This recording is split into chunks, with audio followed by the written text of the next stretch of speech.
नौकरी के सवाल पर जो आपके वादे थे, 2 साल के अंदर आप उस नौकरी के सवाल पर वादा को पूरा करिए। हम इसी उम्मीद के साथ आपको 3 महीना देखेंगे। जब जब दामोदर भाई नरेंद्र मोदी जी आए, बाहर में आए, 500 करोड़ का घोषणा करके गए, नीतीश जी के साथ 1 रुपया नहीं दिया।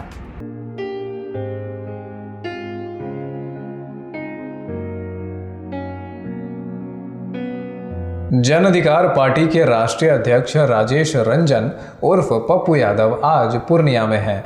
देखिए पूर्णिया से हमारे प्रतिनिधि मोहित पंडित की रिपोर्ट। पप्पू यादव ने बिहार के बदलते राजनीतिक परिवेश पर कहा कि सरकार जो भी हो, जनता के उम्मीदों पर खरी उतरे। पहले साल 2015 और फिर साल 2017 वाला हाल बिहार में फिर से न हो। उन्होंने कहा कि सिर्फ बिहार में सत्ता बदलने से नहीं होगा, देश की सत्ता 2024 में कैसे बदले इसकी चिंता करनी चाहिए, क्योंकि बिहार की राजनीति में बीजेपी फिट नहीं बैठती है।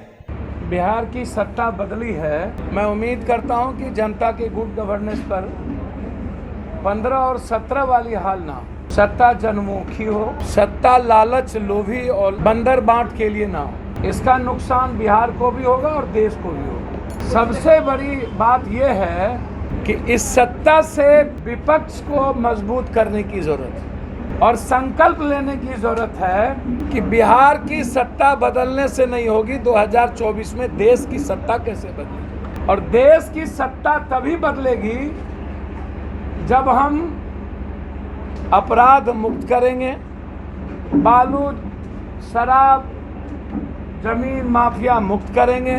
सत्ता बदला है तो सत्ता का चरित्र भी बदलना चाहिए, नेताओं का चरित्र भी बदलना चाहिए। मैं सब दिन कहता हूं, बिहार एक ऐसा प्रदेश है जहां कभी भी नफरत, उन्माद, जातीय दंगा, धार्मिक मजहबी दंगा, कमजोर और गरीबों को तंग करने की प्रवृत्ति, ये कभी भी स्वीकार नहीं करता है बिहार की जनता।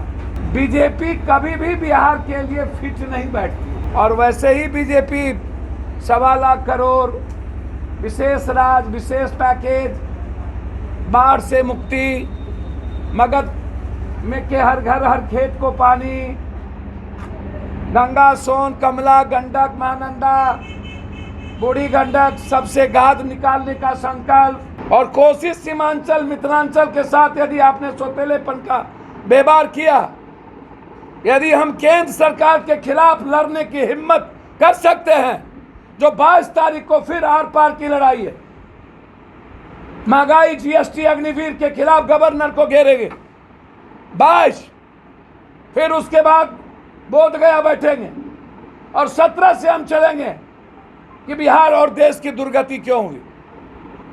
इसीलिए हम नीतीश जी से उम्मीद करते हैं 2015-17 का की पुनरावृत्ति ना हो, चरित्र बदले, गुड गवर्नेंस की बात हो, संकल्प के साथ 2024 में भारत और 140 करोड़ लोगों की बचाने और संविधान और डेमोक्रेसी को बचाने की बात हो।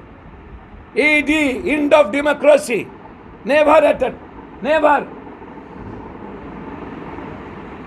अब मैं जानता हूं बीजेपी का ईडी और सीबीआई का आतंक बिहार में शुरू होगा। हमें संकल्प के साथ बिहारियों को एक होकर लड़ना होगा और ये वक्त है मजबूत विपक्ष।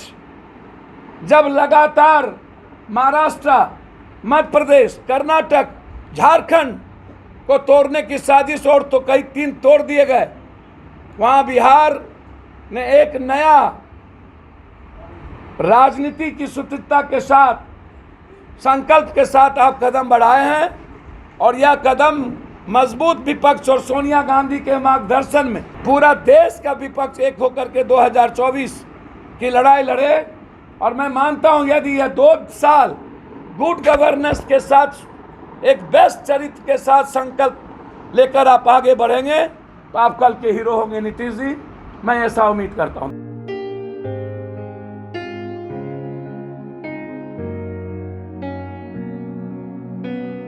वहीं उन्होंने कहा कि महंगाई, बेरोजगारी और कानून व्यवस्था के सवाल पर वो 3 महीने चुप रहेंगे।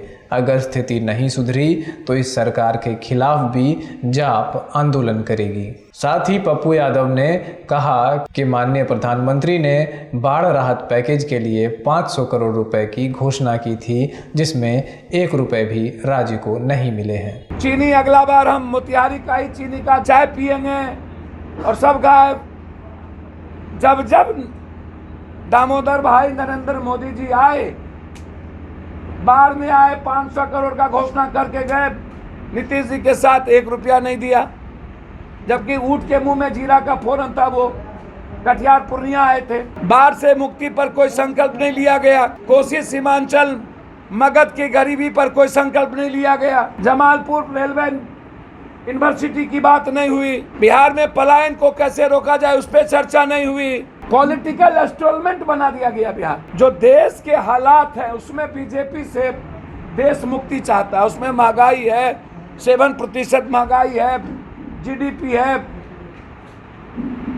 अग्निवीर है, रुपया का डॉलर का रुपया 81 के लगभग चला गया।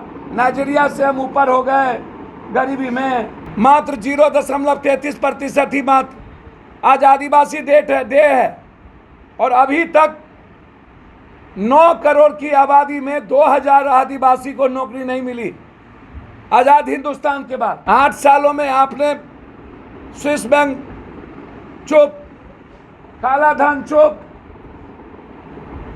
डॉलर चुप, 1150 चुप। तो देश आज बिल्कुल, नीतीश जी एक मजबूत संकल्प के साथ आप उस समय देश को संकट से निकालने के लिए आपने एक मजबूत निर्णय लिया है। मैं उम्मीद करता हूं कि उसी मजबूत निर्णय के साथ 2024 के पहले बिहार के हित में, कोसी सीमांचल और मिथिलांचल के हित में आप विशेष पैकेज देंगे, ताकि मक्का पर आधारित बाढ़ से मुक्ति, मक्का पर आधारित फैक्ट्री, मखान पर आधारित फैक्ट्री, दूध उत्पादन के प्रोडक्शन पर फैक्ट्री, केला पर, ऐसे चीज़ों पर हम कोसी सीमांचल मिथिलांचल को हम डेवलप कर सके। क्योंकि जब भी कोई सरकार बनती है तो कोसी सीमांचल मिथिलांचल तिरस्कृत हो जाता है।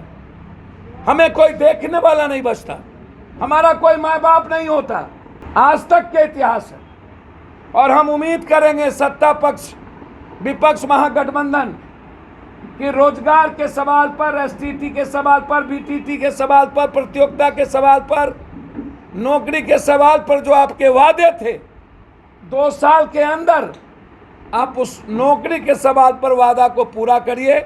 हम इसी उम्मीद के साथ आपको 3 महीना देखेंगे।